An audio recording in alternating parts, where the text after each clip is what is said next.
Bonjour et bienvenue à toutes et à tous, hein. Je suis ravi de vous accueillir sur cette session, sur ce webinaire organisé par ITS Integra, avec comme magnifique sujet aujourd'hui le PRA.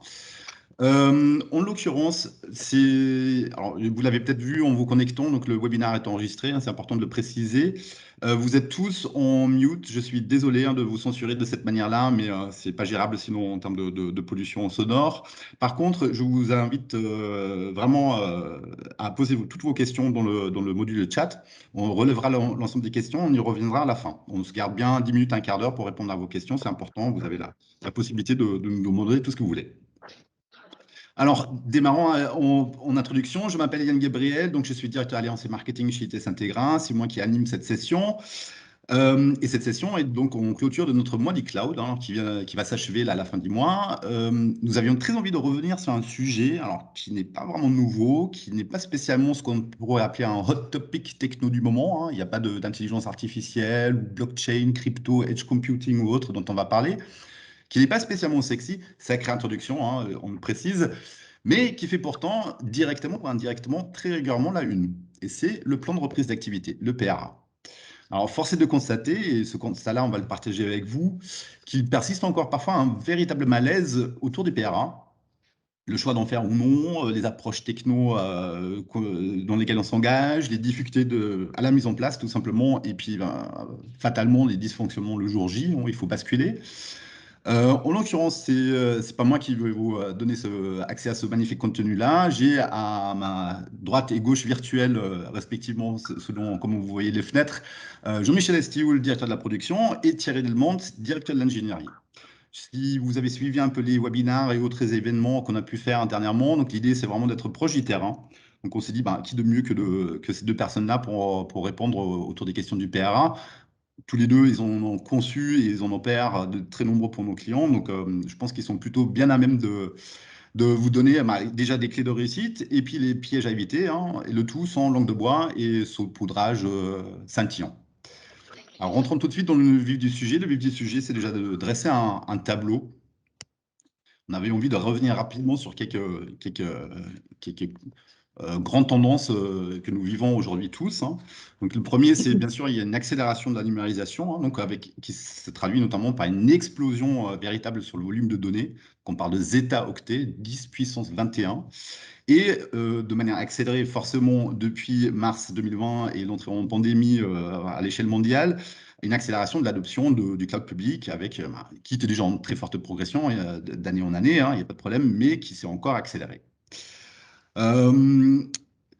Ces données-là ont été présentées il y a 2 semaines lors d'un event digital avec Interaction IDC, donc n'hésitez pas à aller voir le replay, c'est assez intéressant pour bien comprendre dans quel monde nous évoluons, hein, très clairement.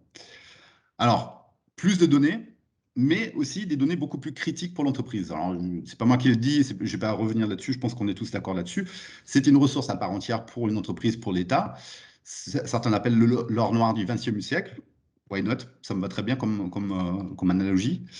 On voit aussi, et ceux qui suivent l'actualité le voient forcément, régulièrement, ça tape un peu du poing sur la table d'un point de vue réglementaire, donc aussi bien en termes de RGPD, la CNIL ou l'ANSSI ne sont pas forcément très très heureux de la conformité dans sa globalité aujourd'hui. Il y a également, si vous avez suivi, notamment au début d'année, au printemps, il y avait pas mal d'actualités autour des tractations politiques du Health Data Hub, donc la souveraineté des données européennes, françaises, et ainsi de suite. Le tout est accompagné aussi forcément par des efforts de l'État pour les acteurs publics, TPE et PME spécifiquement, pour les aider dans leur transformation numérique tout simplement, mais aussi pour affronter, ce qu'on va voir juste après, le risque accru des cyberattaques. Alors, on a tous vu, on a fait un webinaire spécifiquement là-dessus, la sécurisation des SI. Aujourd'hui, on assiste à une démocratisation de la cible, donc démocratisation pas forcément dans le bon sens du terme, hein, pas forcément dans le sens positif du terme. Donc typiquement, à travers des dispositifs comme cybermalveillance, l'État essaie d'accompagner aussi, de rendre ces nouvelles cibles qui peuvent être une TPE en province, inconnu au bataillon, ou un organisme d'État, peu importe où, au même titre qu'un hôpital, par exemple, de les accompagner tout simplement pour les aider. Alors, au final, tout ça, ça nous amène à dire quoi? Ça nous amène à dire que personne n'est à l'abri d'une indisponibilité prolongée d'une manière ou d'une autre, hein. Donc, le DG de l'ANSSI le dit très bien, hein, il y a déjà une première étape à faire, c'est la prise de conscience. C'est extrêmement important, on y reviendra. Et puis, c'est pas parce qu'on a pris conscience que c'est simple comme un claquement de doigts, hein, très très clairement. C'est là souvent où ça se complique, justement. Et le résultat, bah, vous les voyez en bas, hein, des PRA inexistants, il n'y en a pas tout court, ou partiels et pas forcément satisfaisants. Des PRA non testés, non fonctionnels, on y reviendra, ça c'est un point très important, un manque de volonté globale d'investissement dans cette assurance en quelque sorte, hein. Et puis il y a aussi et je pense que c'est accru justement avec l'hybridation cloud auquel on assiste dans les entreprises, c'est une confusion autour du niveau de protection des services qu'on a souscrits, tout simplement. C'est pas toujours très très clair, quels mécanismes techniques, financiers, quelles responsabilités, les engagements et ainsi de suite. Donc, premier conseil qu'on peut déjà vous donner, c'est bah, faites le calcul pour la prise de conscience, hein. Donc, mettez d'un côté tous les moyens et tous les coûts qu'il faut mobiliser pour avoir un PA1, une protection satisfaisante en permanence. Et puis, de l'autre côté, vous mettez bah, tous les coûts directs et indirects de la même manière, hein, d'une indisponibilité prolongée. Donc, en termes de chiffre d'affaires, en termes de productivité, en termes de crédibilité, perte de données, et ainsi de suite. Donc, selon votre activité, vous faites le calcul. Je suis prêt à parier que dans 99% des cas, ça vous coûtera moins cher de mettre en place un PR incorrect que de ne pas en avoir et de subir une indisponibilité prolongée. Donc voilà le tableau. Alors ce webinaire-là, il est accompagné en quelque sorte d'un livre blanc qui sortira le 28 juin prochain, la semaine prochaine. Et c'est justement fait pour vous informer, pour aider à se lancer ou à se relancer, hein, parfois. Et le livre blanc reprendra en détail quelques aspects complémentaires. Alors, j'ai envie de me tourner déjà vers Thierry. Est-ce que tu peux, s'il te plaît, nous passer en revue quelques concepts très importants, vraiment les plus importants dans le domaine du PRA? Je pense qu'il y a pas mal de confusion autour de ça aussi, donc mettons-nous d'accord déjà de quoi on parle. À toi. Effectivement. Alors, merci Yann pour cette mise en perspective. Très clairement, beaucoup de confusion, notamment ces derniers mois, on a pu le remarquer avec certains événements qui ont eu lieu et qui ont permis de mettre la lumière sur des incompréhensions ou des quiproquos qui pouvaient y avoir au sein de ce qu'on pouvait comprendre des PRA. Alors oui, c'est un sujet qui existe depuis très longtemps et avec Jean-Michel, on en a fait beaucoup, on en a fait énormément. Et pour autant, il y a une compréhension qu'il faut évidemment mettre en lumière, et notamment avec une syntaxe parfois, et un vocabulaire qui est associé, avec même des acronymes qui peuvent être complexes et qu'il faut bien saisir. Les deux points vraiment importants lorsqu'on démarre la conception d'un PRA, c'est réellement le RTO et le RPO.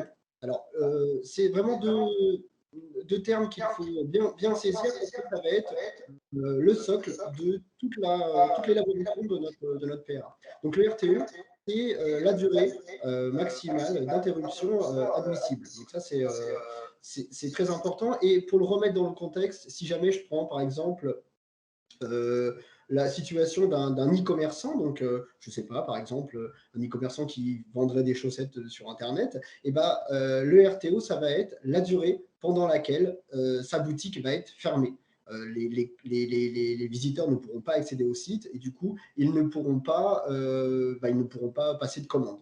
Donc, cette durée-là, elle est pour certaines activités évidemment très importante. Alors, parfois, ça va être moins important et ça va dépendre finalement de l'activité de l'application et de l'application, de la criticité des données qu'il va falloir prendre en compte. Le deuxième point extrêmement important, c'est la partie RPO. Donc, il s'agit ici de la perte de données maximale admissible.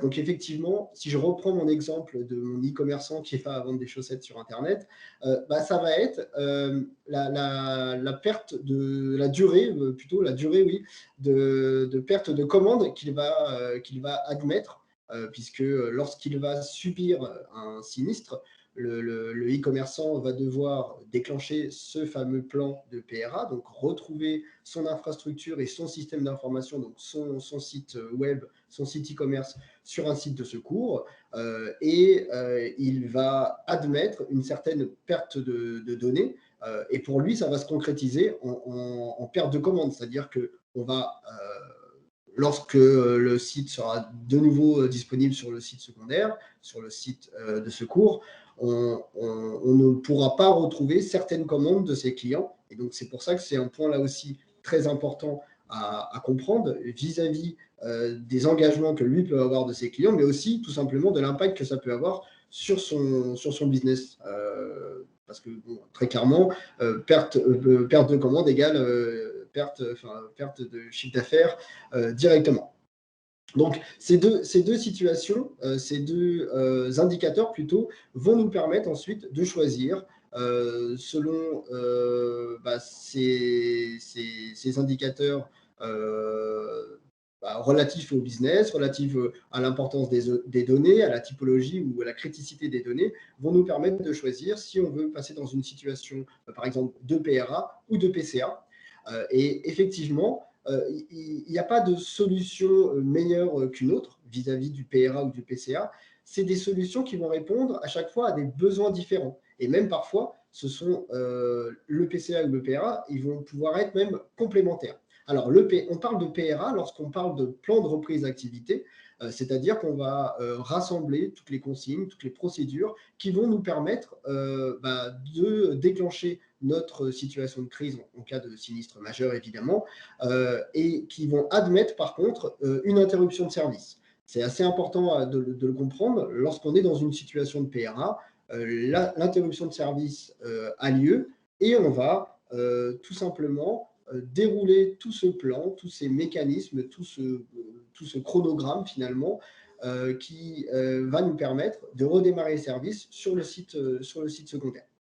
Lorsqu'on parle de plan de continuité par contre d'activité, alors là c'est un petit peu différent puisqu'il s'agit de réunir toutes les consignes et toutes les procédures qui vont, elles, nous permettre de ne pas interrompre le service, ou en tout cas de l'interrompre le moins possible. En général, on va parler, quand il s'agit de PCA, on va parler d'un RTO qui va tendre vers zéro, et donc on va admettre par exemple le redémarrage de machine. Juste le redémarrage d'une machine virtuelle, par exemple, sera admissible dans un plan de continuité d'activité.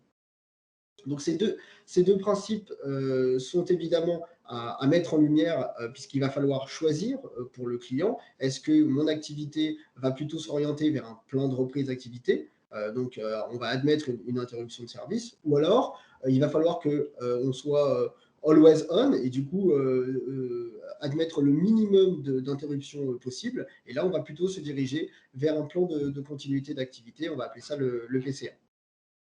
Ok, c'est clair pour moi. Le dernier point vraiment important, puisqu'on parle à chaque fois de situations quand même critiques, on parle de sinistres majeurs, donc de perte de data center, de coupure de liens qui vont permettre, par exemple, d'isoler un data center. Enfin, c'est des situations à chaque fois pour lesquelles il y a une gravité.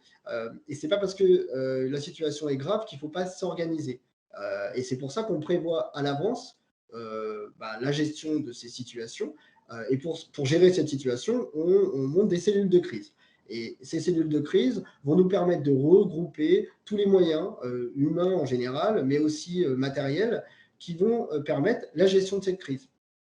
Quand on parle de gestion de crise, on parle évidemment de réunir différents intervenants, et ces intervenants, ils peuvent être évidemment côté MSP, côté hébergeur, côté prestataire de services, côté technicien, mais aussi côté client, puisqu'on va avoir besoin de certains arbitrages, de certaines prises de décision de la part du client pour déclencher ou non un PRA, pour déclencher ou non un PCA, pour voir comment gérer cette crise.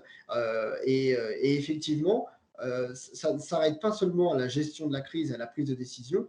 Il va y avoir aussi dans cette cellule les personnes nécessaires à la communication, qu'elle soit interne ou externe, voire même la communication directe auprès des autorités, puisque parfois on est obligé, selon certaines réglementations et certaines normes, de communiquer directement auprès de ces autorités et de ces institutions. Donc, c'est important que cette cellule de crise, elle soit déjà connues, qu'elles soient, entre guillemets, que les intervenants soient déjà prévenus, qu'ils sachent qu'ils vont intervenir au sein de cette cellule de crise et que chacun puisse savoir ce qu'il doit faire, lors de la cellule. Une fois qu'on a parlé de l'organisation, une fois qu'on est d'accord sur ce vocabulaire, il va falloir qu'on mette en place tout ce qui est mécanisme finalement technique. Et pour ça, voilà, hein, il va falloir que dans un protocole et dans une situation de secours, il faut qu'on redémarre le système d'information sur un site distant, puisque c'est bien ça dont on parle quand on parle de plan de reprise d'activité ou de plan de continuité d'activité. Et on doit donc faire voyager notre donnée. Il y a deux moyens, c'est les grands moyens connus pour faire voyager la donnée, c'est la réplication. Donc on va répliquer finalement selon deux mécanismes. La réplication, ce qu'on appelle synchrone, donc c'est une réplication en temps réel. C'est ce qui va permettre un RPO qui va tendre vers 0.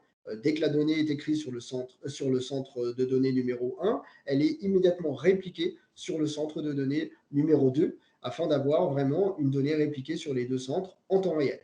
L'autre mécanisme qui permet de la réplication de données, c'est un mécanisme asynchrone. Donc, la donnée n'est pas copiée en temps réel. Il y a un décalage dans la réplication. Ce décalage peut être d'1 heure, de 2 heures, de 4 heures, de 24 heures parfois même. Ça va être en fonction du besoin de l'application et de la criticité des données, la sensibilité de ces données. C'est grâce à ce mécanisme qu'on obtient des RPO qui seront supérieurs du coup à 0 et qui vont répondre évidemment à ces besoins.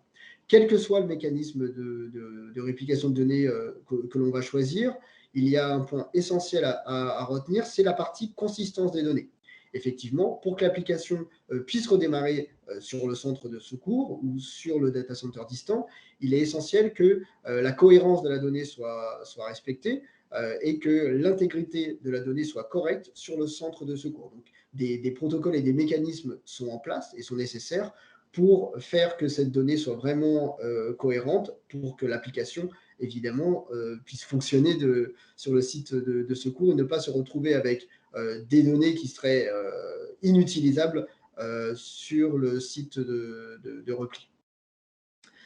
Une fois qu'on a parlé de la réplication des données, il nous faut aussi regarder comment on va orchestrer toute la partie redémarrage des services.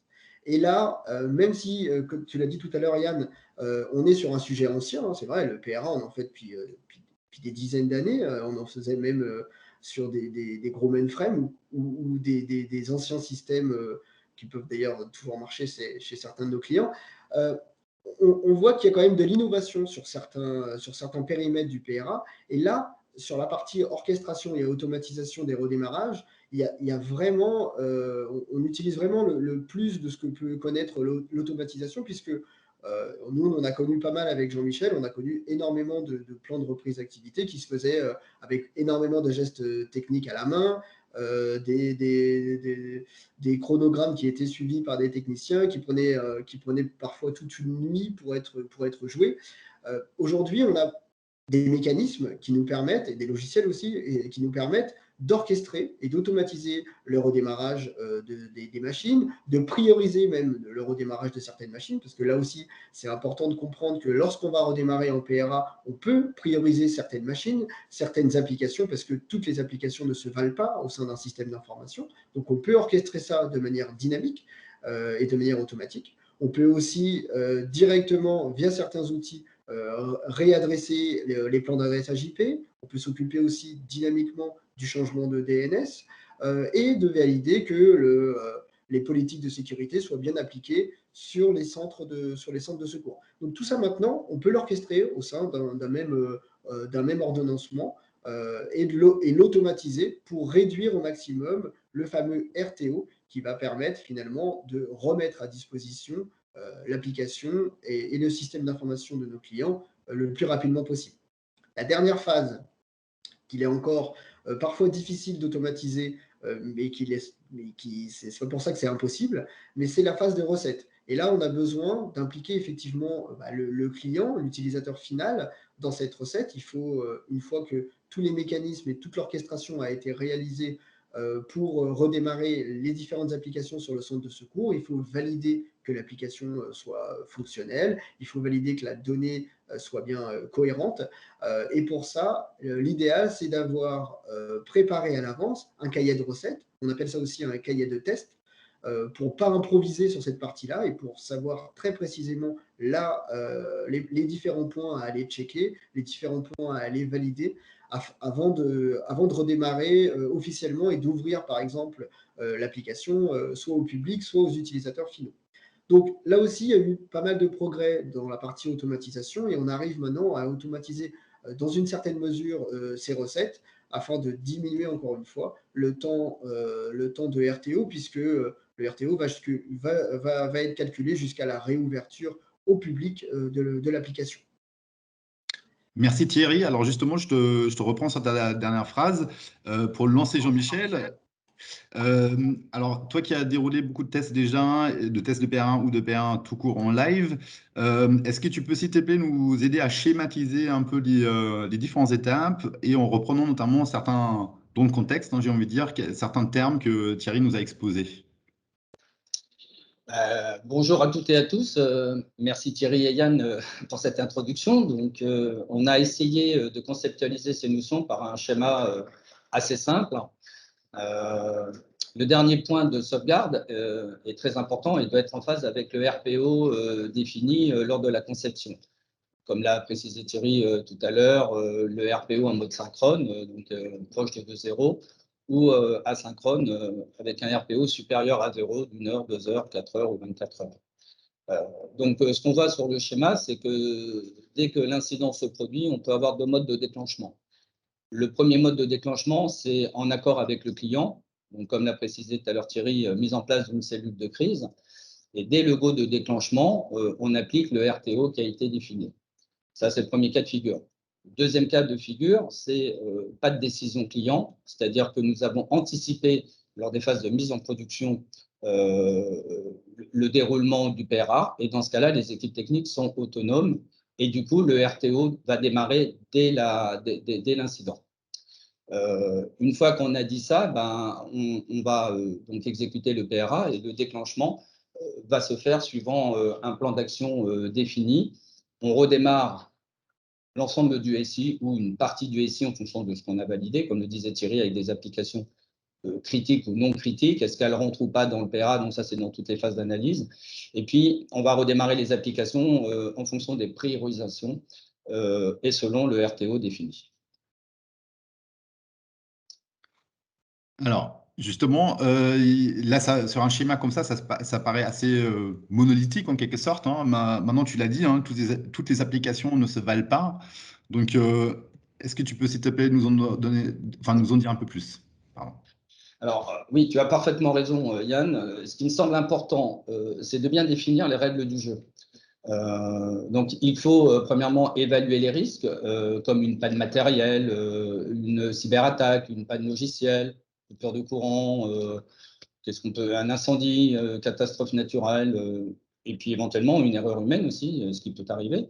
Donc ça, c'est le risque. Ensuite, ce qu'il faut définir, et ce que moi j'appelle c'est la cartographie des applications. Donc, chaque application va avoir un RTO et un RPO. Donc, on ne pourra le définir qu'avec, en étroite collaboration avec le métier qui a bien cette vision. Et pour moi, c'est un impératif puisque c'est ce qui va conditionner le cycle de redémarrage. Et puis, la troisième étape, c'est effectivement de bien valider le périmètre, donc, notamment au niveau de la stratégie de reprise. Comme on l'a évoqué, ce qui est important, c'est de prioriser les premières applications qui, comme l'a dit Thierry, avec son fabricant de chaussettes, c'est effectivement le business. Qu'est-ce qui est critique? Et puis, donc, une fois qu'on a priorisé les applications, c'est de jouer le mode opératoire. Et la coordination qui me semble pour moi un maillon fort de réussite. Alors, une fois qu'on a dit tout ça, on a dit l'essentiel, mais souvent la réalité du terrain, elle est un petit peu différente. On rencontre souvent des problèmes de coordination où le client, où on décide, alors souvent le client ou le métier dit ah non, il faut qu'on change la règle du jeu, il ne faut pas démarrer cette application mais une autre. Et donc du coup, ce changement de règle en cours de route va perturber énormément la réalisation et l'exécution de ce PRA. Donc, ce qui est vraiment important, c'est qu'on a un mode opératoire qu'on a testé en amont ou pendant la phase de run, mais surtout de s'y tenir. Alors, autre règle d'or, hein, qui ne fait pas forcément toujours la joie des services informatiques et des utilisateurs métiers concernés, hein, et c'est un magnifique sujet, c'est les tests de PRA. Alors oui, effectivement, sans test technique et applicatif, enfin, pour ce qui me concerne, ça me semble compliqué de garantir le bon fonctionnement d'un PRA. Alors, concernant les tests, deux catégories de tests. Il y a le premier test qui est grandeur nature. Donc là, on va jouer de bout en bout l'ensemble du PRA avec l'ensemble des applications qui sont dans ce PRA. Et puis, on a des outils aujourd'hui qui nous permettent de faire des simulations qui sont assez réalistes, mais en occultant notamment quelques étapes qui sont assez lourdes en termes de, au niveau réseau et DNS. Donc, grâce à ces outils, comme disait tout à l'heure Thierry, on a de plus en plus d'outillage et donc ça nous permet en fait de pouvoir simuler pratiquement la bonne exécution d'un PRA. Ceci étant, en ce qui me concerne, moi, ma préférence, c'est plutôt un test en grandeur nature parce que c'est la réalité et c'est là qu'on va se valider un certain nombre de choses et s'assurer de la bonne réalisation du PRA. Alors, ce qui me semble important pour la réussite d'un PRA, et ça, c'est malheureusement des sujets qui ne sont pas forcément tout le temps bien suivis, il faut faire un test avant la mise en production. Ça me semble essentiel. Pourquoi? Un, pour la validation du mode opératoire, parce que comme on ne l'aura jamais joué en phase de test avant mise en production, on a tout le loisir pour pouvoir le faire. De valider la coordination avec les différents acteurs, parce qu'on verra que la mise en place d'un PRA, enfin le déclenchement d'un PRA va nécessiter un certain nombre d'acteurs, et puis valider également le respect des engagements RTO et RPO qui ont été contractuels. Donc ça, c'est le premier type de test. Et puis, le deuxième test, c'est effectivement de tester tous les ans un test pour valider que les modes opératoires ont bien évolué en fonction des changements nombreux au sein d'un SI, les éléments d'architecture, des évolutions d'application, montée de version, je vois d'autres changements de socle d'hébergement, d'ajout de règles, etc. Donc, ce test tous les ans va permettre en fait de pouvoir valider un certain nombre de process ou de modes opératoires ou de coordination pour le jour où, malheureusement, il y a un sinistre, ce PRA se passe de la meilleure façon possible. Alors, il faut être réaliste aussi dans la vraie vie. Ce n'est pas toujours tel qu'on le dit, tel qu'on le projette ou tel qu'on le pense. Souvent, par expérience, très rarement un test de PRA est fait avant la mise en production. Alors, souvent, pour les mêmes prétextes, ce n'est pas indispensable pour rendre le service aux utilisateurs. Certains rechignent parfois parce qu'il y a un investissement. Quand on fait un test, il y a toute une organisation à mettre en place. Il y a du projet, il y a des techniciens, il y a un certain nombre d'acteurs qu'il faut nécessiter. Et puis, il y a aussi le retard dans l'exécution du projet pour la mise en production. Donc, tous ces éléments font que de temps en temps, on dit le PRA, le test de PRA, on ne va pas le faire. Alors, de mon point de vue, et ça n'engage que moi, mais ce test doit être sous un sous-projet d'un projet global. La cible, bien évidemment, c'est de bien rendre le service complet, secours inclus, dès la mise en production. On verra que quand on fait des tests en production, c'est toujours plus compliqué parce que il faut le tester. Il y a des impacts business, il y a des indisponibilités qui vont devoir être faites pour tester ce PRA. Et comme on est en run, on limite les interventions en production. Alors, ça, c'est la vraie vie. Après, effectivement, il y a le test annuel. Le test annuel, il a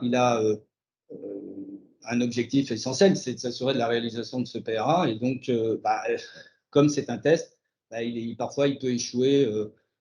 Alors, soit parce qu'effectivement, le travail d'intégration des changements n'a pas été fait, ou pas forcément bien étudié ou documenté, ou tout simplement parce que c'est un test en grandeur nature. Et donc, il y a, de temps en temps, il y a des imperfections. Ça peut être un oubli de mise à jour d'un mode opératoire, une mauvaise communication, un non-respect du chronogramme, et j'en passe et des meilleurs. Mais ce qui est important, c'est que de tout ce test, il permet justement de valider que l'ensemble de la chaîne du chronogramme soit réalisé et soit compté. Donc, rien n'est jamais facile en production. Le risque zéro n'existe pas. Mais en tout cas, ces tests-là permettent, d'améliorer nos procédures, d'améliorer nos gestes de réalisation technique, ainsi que notre réactivité, parce que du coup, comme on joue régulièrement ces tests, du coup, on est beaucoup plus aguerri. Et donc, du coup, le jour où malheureusement, il faut le déclencher, en tout cas, on est beaucoup plus aguerri et beaucoup plus serein dans la réalisation de ce PRA. C'est clair pour moi. Comme tu le disais là, enfin sur le slide, en tout cas, c'est dit à la fin, tout doit être aligné. Hein, en échangeant tous ensemble sur la préparation du webinaire, on s'est remémoré justement des épisodes où on se rendait compte en live, hein, en situation de crise, déclenchement de PRA, etc., que dans le chronogramme, il y avait également une TMA, par exemple, ou un autre tiers à impliquer pour réaliser une étape. Et puis finalement, derrière, on voit qu'il y a eu un changement de contrat. Finalement, le support n'est plus en 24/7, mais seulement en heure ouvrée, alors que le sinistre, en règle générale, ça arrive toujours aux pires horaires, c'est-à-dire en HNO. Hein. Donc justement, comme tu le dis, hein, très très bien, ce test-là, tous les ans, il permet finalement de penser et de vérifier tous ces 1000 petits détails qu'on n'a pas le choix que d'écrire, quoi. Complètement. Et pour la petite anecdote, il y a 15 jours, on a réalisé un test en grandeur nature, et tout s'est bien déroulé. On s'est dit super, génial. Et puis au moment donné du test utilisateur, on s'est rendu compte en fait que l'opérateur, lors de la bascule du site principal vers le site secondaire, n'avait pas fait le job. Et donc on a appelé la hotline, on a ouvert un ticket. Ils nous ont dit oui, on peut intervenir dans 2 heures. Donc, on a fait du coup un retour arrière pour ne pas pénaliser le client dans son business.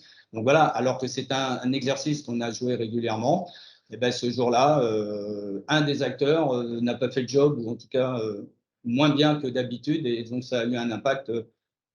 En tout cas, ça a rassuré le client parce que l'ensemble de la chaîne avait été bonne, sauf la partie petite connexion utilisateur, qui est quand même très important dans un PRA, parce que sans utilisateur, il ne sert pas à grand-chose. Exactement. Alors, Jean-Michel, toi, en grand amateur de musique classique, hein, on sait, j'aime bien cette analogie-là. Pareil, on en a parlé en préparation, où tu disais que le PRA, finalement, c'est une symphonie jouée par un orchestre. Alors, c'est très joli, mais qu'est-ce que ça veut dire? Ouais, merci. Merci pour ce clin d'œil. Alors Thierry, tout à l'heure, c'était les chaussettes. Moi, c'est un chef d'orchestre. Oui, je pense, je reste persuadé qu'il ne suffit pas de suivre un mode opératoire. Il faut orchestrer un ensemble d'actions par des acteurs différents, MSP, hébergeurs, cloud providers, etc. Mais également un nombre important d'acteurs techniques. On a des techniciens, des ingénieurs, des référents de crise, des décisionnaires, des référents utilisateurs, parce que quand on fait la bascule, il faut valider que l'ensemble des applications correspond et fonctionne comme c'était en situation nominale. Et puis, on a des supports tiers pour récupérer, pour répercuter des changements, surtout en hybride. Et le cas que je citais du dernier PRA, un opérateur qui a pas suivi le truc, et donc du coup, la coordination a permis en fait d'essayer de rattraper le tir. Donc, chacun des acteurs, ça c'est une certitude, connaissent leurs actions, mais comme quoi. Hein. Mais nous devons avoir, en tout cas, il me semble que le chef d'orchestre va donner alors là, je vais parler un peu de musique, du tempo, et s'assure de la bonne exécution de la partition. Donc, un clin d'œil. Donc voilà, c'est la multitude des acteurs qui fait de base qu'il faut vraiment qu'on coordonne. Et donc, c'est pour ça que je faisais l'analogie avec l'orchestre et le chef d'orchestre. Alors, en réalité, c'est des belles théories. Voilà, dans la vraie vie ou ça fonctionne bien, mais c'est souvent mis à mal également sachant que même si Thierry parlait des outils de plus en plus d'automatisation, d'industrialisation sur ce sujet, l'humain est central, restera central. Et donc, on peut tout écrire, on peut tout prévoir, on peut tout automatiser, mais voilà, l'informatique est pas une science exacte, et donc il y a toujours un petit truc qui arrive et il faut être hyper réactif. Donc, D'où l'intérêt de pas tester. Comment? D'où l'intérêt de tester. Exactement. Aussi. Mais même si on teste, il y a des choses qu'on pense que ça passe bien, et ce jour-là, ça passe pas, pour diverses raisons. Souvent, c'est humain, hein, mais bon, pas que. Des fois, c'est les outils aussi qui perturbent. Donc, on n'est pas à l'abri d'une erreur ou d'un mauvais choix dans toute la chaîne.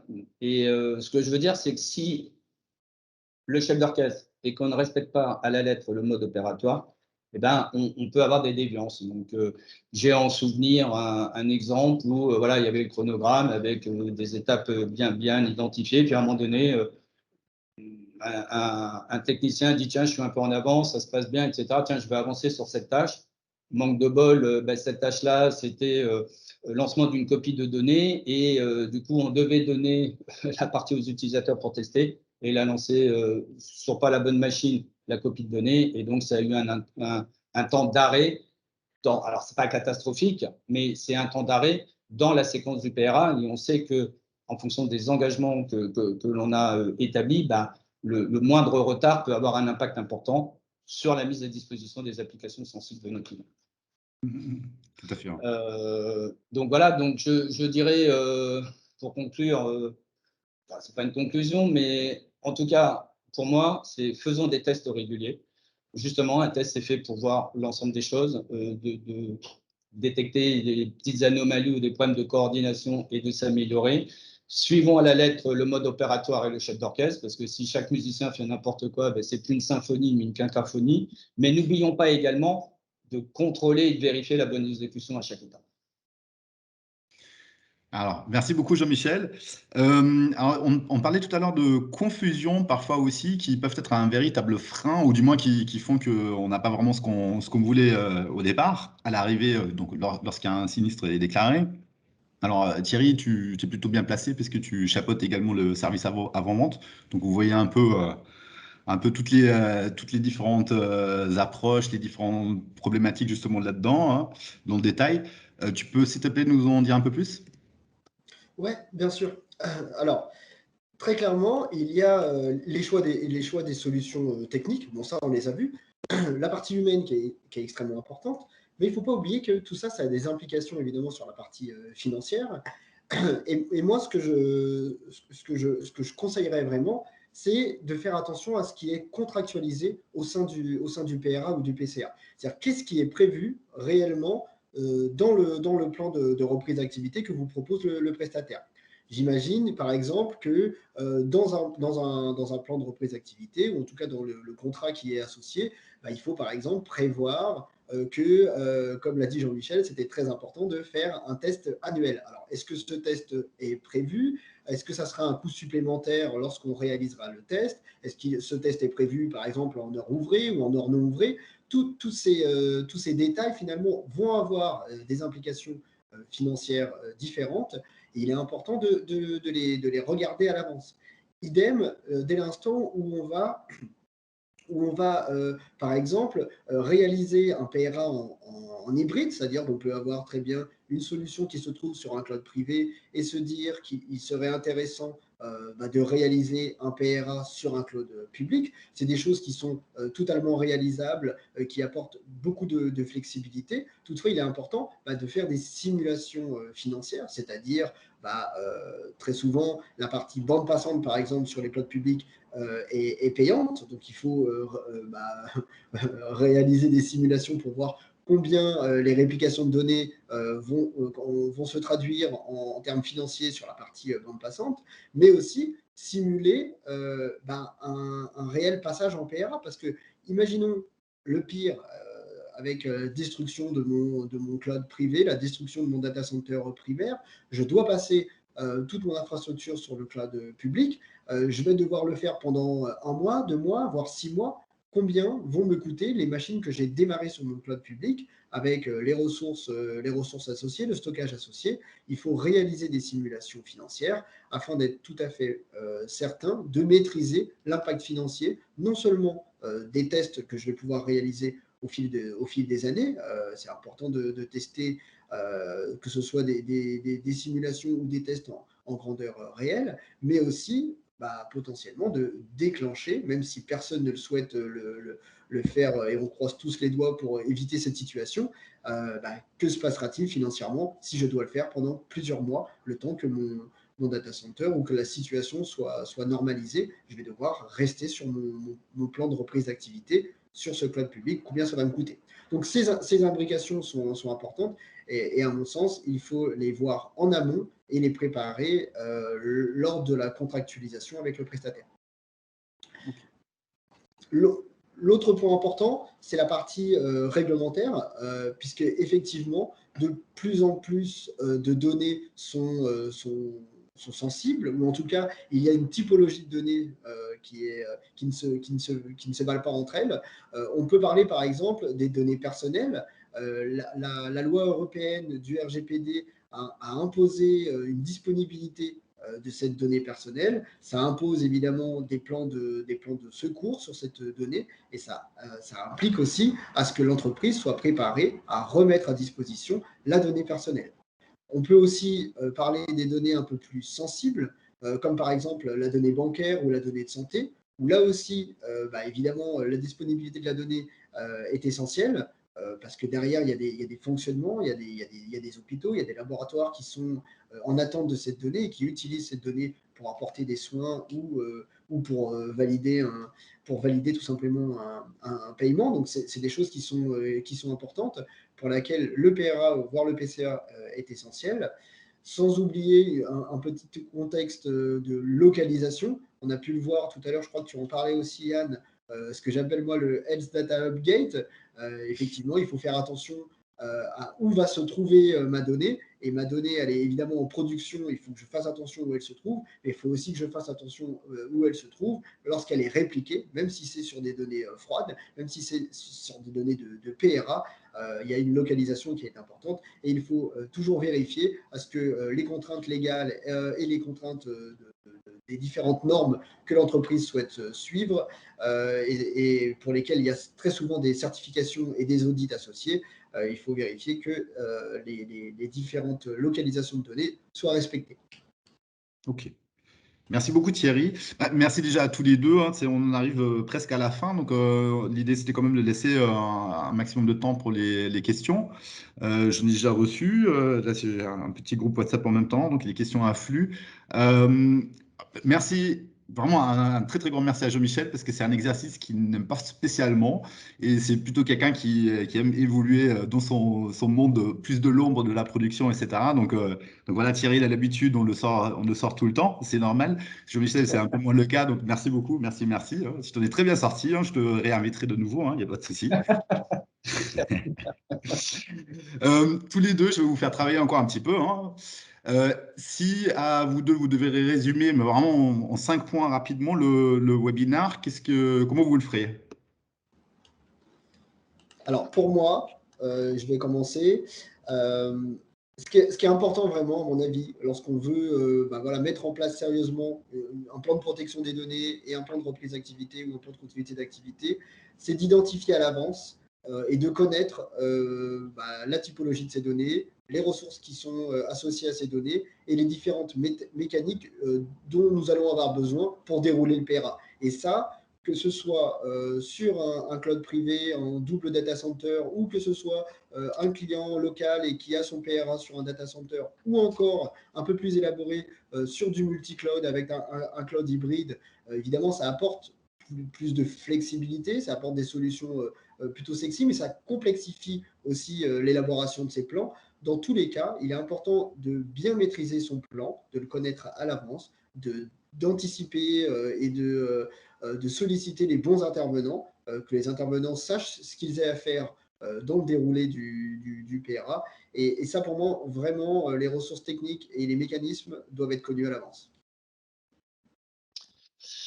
Et alors, en ce qui me concerne, pour moi, un des facteurs les plus importants, c'est l'organisation humaine, parce qu'en production sans humain, même si on a des outils, on ne fera pas grand-chose et ça sera très compliqué.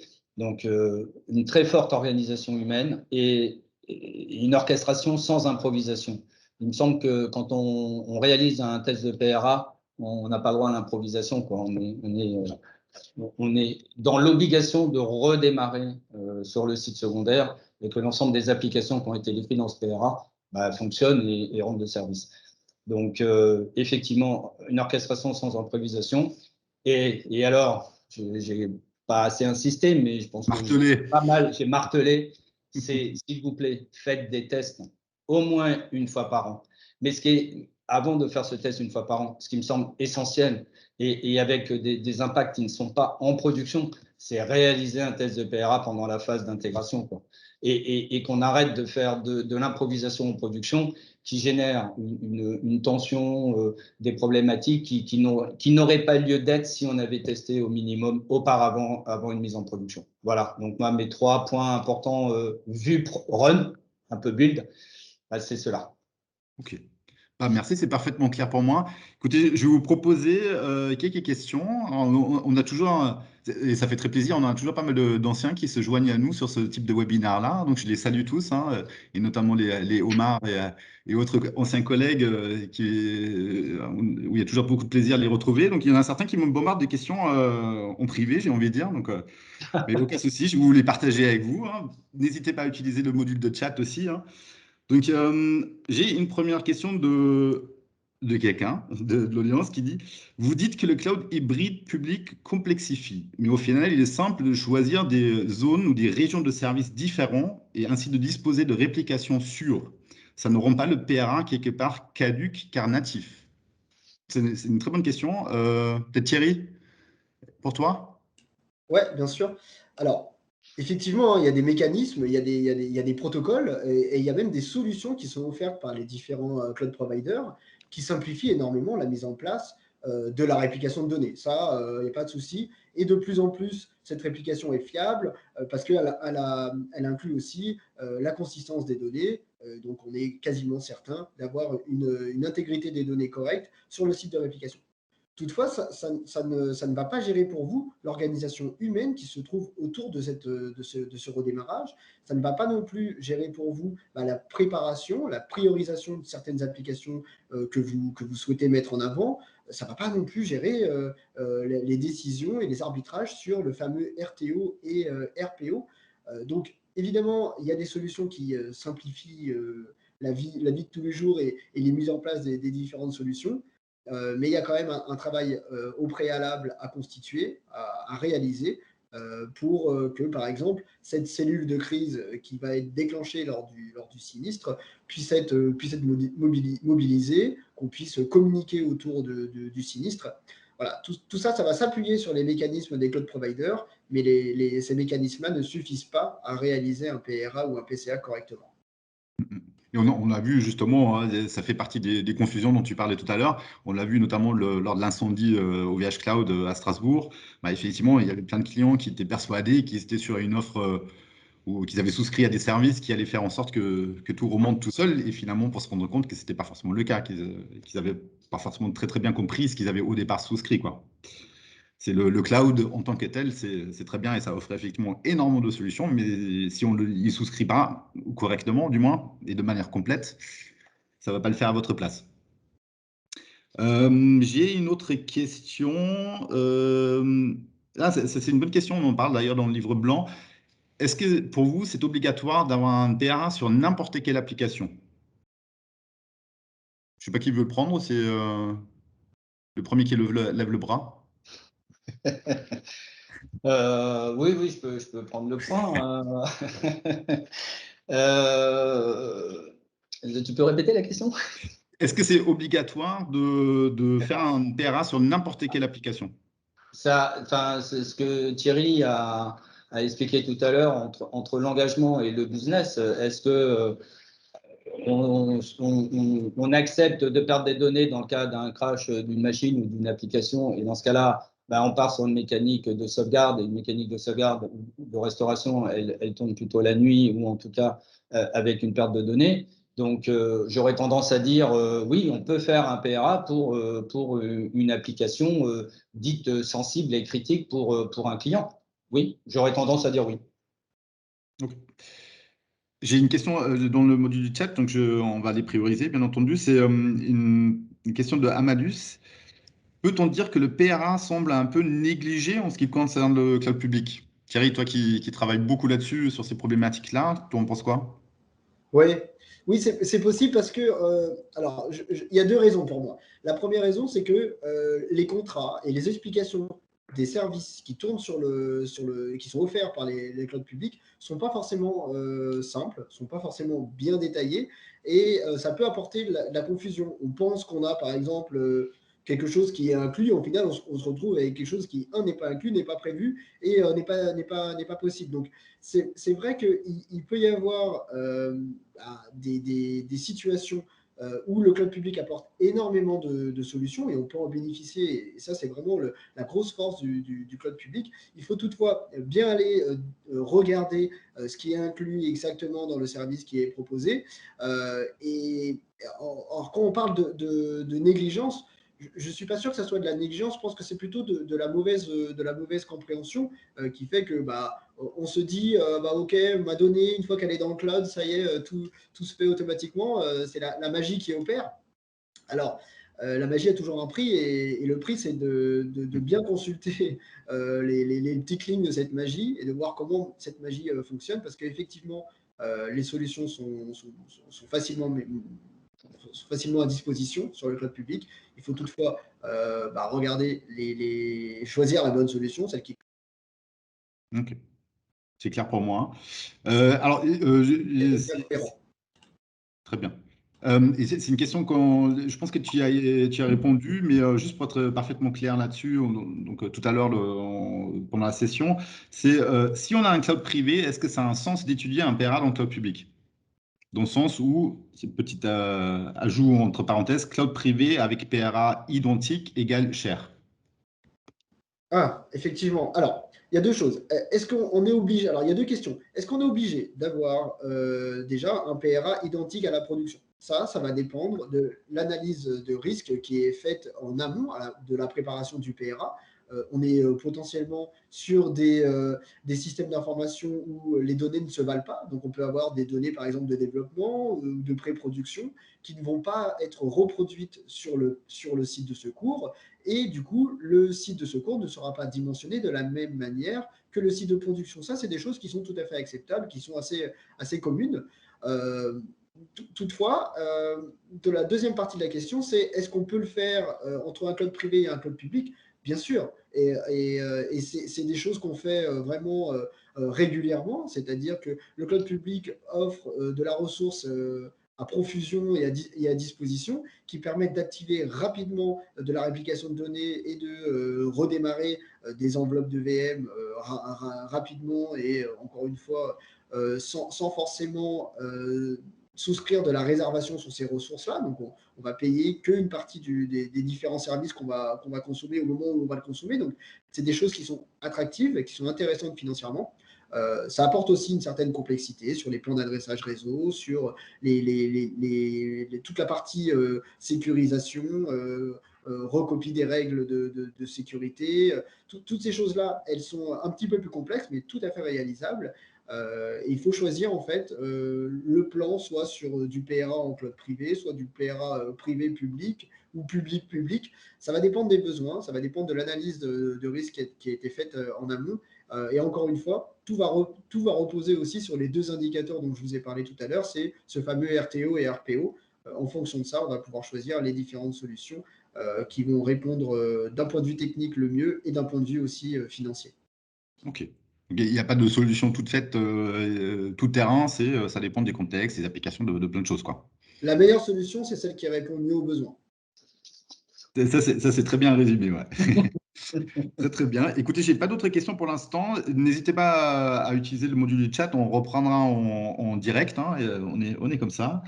En attendant, si j'ai pas d'autres questions, donc je vous rappelle la sortie du livre blanc le 28 juin. Donc n'hésitez pas à aller le chercher, à le télécharger. Donc vous l'aurez aussi dans le mail normalement le lien de téléchargement dans le mail de remerciement d'avoir assisté au webinaire avec nous.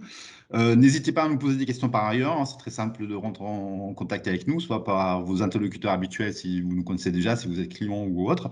Et puis, bien entendu, par le formulaire de contact ou sur les réseaux sociaux, on est tous plutôt connectés. Donc, n'hésitez surtout pas. C'était un véritable plaisir d'avoir eu Jean-Michel et Thierry à mes côtés aujourd'hui. C'était un plaisir aussi de vous voir aussi nombreux. Je sais que c'est pas toujours facile et tout le monde a plein de webinaires, plein de contenus à proposer. Donc, merci de nous avoir choisis en quelque sorte. Et puis, il me reste à vous souhaiter surtout une excellente journée. J'espère que la suite de l'été sera un peu mieux que cette première journée, véritable journée d'été, mais je ne suis pas très inquiet. Et puis, j'aurai le plaisir, j'espère, de vous accueillir de nouveau sur d'autres webinaires et d'autres formats de ce type-là que nous vous proposerons, toujours avec un regard très terrain, très pragmatique. On n'est pas des visionnaires ou quelque chose comme ça. On n'est pas des gourous technologiques dans le surfutur. On est vraiment les gens du terrain et on essaie d'appréhender le mieux possible les problématiques et les besoins de nos clients et puis de les traduire concrètement en solutions derrière. Merci beaucoup. Merci à toute l'équipe. Merci à mon équipe dans l'ombre, comme d'habitude, hein, les petites mains dans l'ombre, mais qui font que tout ça, ça fonctionne. Hein, sinon, ça ne marcherait pas. Et puis, à très, très bientôt. Merci à tous Merci, à bientôt. et à bientôt. Au revoir.